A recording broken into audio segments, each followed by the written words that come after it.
Cuaca buruk yang melanda perairan Aceh dalam sepekan terakhir telah menyebabkan operasional di Pelabuhan Ulele, Banda Aceh terhenti. Sejumlah kapal yang biasanya melayani penyeberangan Pelabuhan Ulele, Banda Aceh, Pelabuhan Balohan, Sabang, sudah 3 hari tidak beroperasi.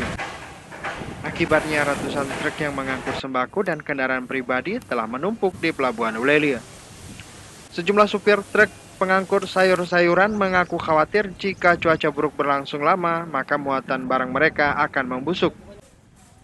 Sementara sejumlah penumpang tujuan Sabang terus bertahan di pelabuhan sambil menunggu cuaca normal kembali.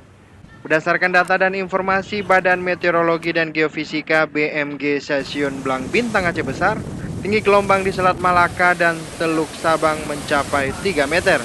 Kecepatan angin tercatat 60 km per jam. Dari Banda Aceh, Mulyadi melaporkan untuk Aceh Video.